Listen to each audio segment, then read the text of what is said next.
মিষ্টি বন্ধুরা, কেমন আছো তোমরা সবাই? জানিও। আমি মল্লিকা, বিজে মল্লিকা ব্লগে তোমাদেরকে অনেক অনেক স্বাগত জানাই। নতুন দিন, নতুন সকাল, নতুন একটি ভিডিও নিয়ে চলে এসেছি তোমাদের সামনে।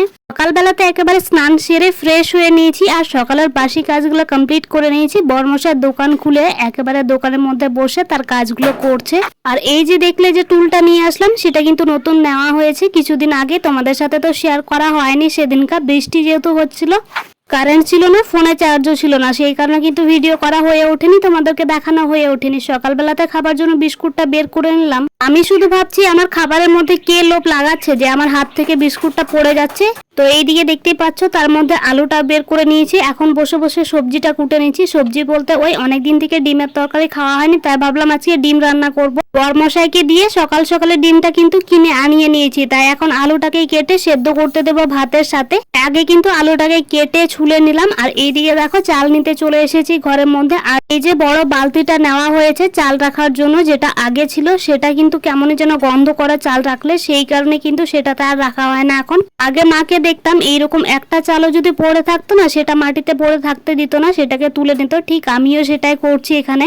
এক মুঠো চাল এভাবে রেখে দিতে হয়। সেটা কিসের জন্য রেখে দিতে হয় কে কে জানো না অবশ্যই কমেন্ট করে জানাবে। আমি সেটা নিয়ে তোমাদেরকে অবশ্যই জানাবো একদিন। স্মৃতির সিঁদুর আর তার সাথে কিন্তু স্বামীর মঙ্গলের জন্য কিন্তু এগুলো করতে হয়, এইটুকু তোমাদেরকে আমি বলতে পারি। কিন্তু ডিটেলসে জানতে হলে কমেন্ট করে জানাবে, আমি তোমাদেরকে অবশ্যই একদিন জানাবো। চালটাকে ধুয়ে নিয়ে তারপর কিন্তু দেখো এইদিকে গ্যাসটা যেহেতু কালকে রাতে পরিষ্কার করে রেখেছিলাম, এই কারণে কিন্তু উপর থেকে শুধু একটু মুছে নিলাম ভালো করে। তারপর এই দিয়ে গ্যাস জ্বালিয়ে কিন্তু ভাতটাও বসিয়ে দিলাম, সাথে আলু আর ডিম এই দুটো কিন্তু সেদ্ধ করতে দিয়ে দিয়েছি। কমপ্লিট করে নিলাম। তো দেখতেই পেয়েছিলে যে আলু সেদ্ধ করতে দিয়েছিলাম, তো তারপর কিন্তু আবার সেদ্ধ করে নিয়েছিলাম ডিম।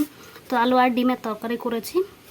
তো চলো, তোমাদেরকে রান্না বান্নাটা দেখানো হয়নি, তো সেটাও তোমাদেরকে দেখিয়ে দেবো। আর এই যে নিয়ে নিয়েছি হাতের থালা। তো এখন ভাত খাবো। সমস্ত কিছু গুছিয়ে উঠতে অনেকটা দেরি হয়ে গেল। সকালবেলা বর তো পান্তা খেয়ে বেরিয়ে গেল, আগেই বলে দিয়েছিল যে সে পান্তা খেয়ে যাবে।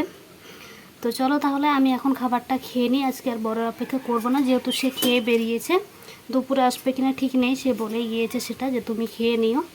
তো চলো তাহলে দেখে নিই আর তোমাদেরকেও দেখিয়ে দিই। ভাতটা বসানোর পর আমার বেস্টু ফোন করাতে না তোমাদের সাথে আর কোনো ভিডিও শেয়ার করা হয়ে ওঠেনি। বললে বিশ্বাস করবে না, পুরো 1.5 ঘন্টা ধরে আমরা কথা বলেছি ফোনে। সেই তালে বলে আমার ভাতটাও কিন্তু হয়ে গেছে। চলো তোমাদেরকে রান্নাটা দেখিয়ে দিই। এই হচ্ছে ডিমের তরকারি, একটু ঝোলঝুলে রেখেছি, কারণ যেহেতু দুবেলা খাওয়া হবে সেই কারণে। বরের আর দুবেলা হবে না, বরের একবেলায় হবে আর আমার দুবেলা, তো সেই কারণে কিন্তু এই রকমটা রেখেছি।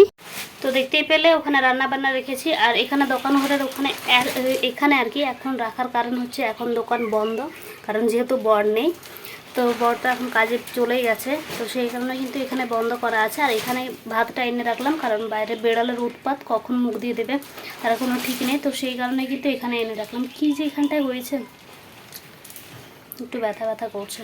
তো চলো আমি এখন ভাত টাত খেয়ে নিই। চলো তাহলে আজকের ভিডিওটা এই পর্যন্ত। ভালো লাগলে একটি লাইক করে চ্যানেলটিকে সাবস্ক্রাইব করে দাও, আমার পরিবারের একজন হয়ে যা। দেখা হচ্ছে নেক্সট ভিডিওতে।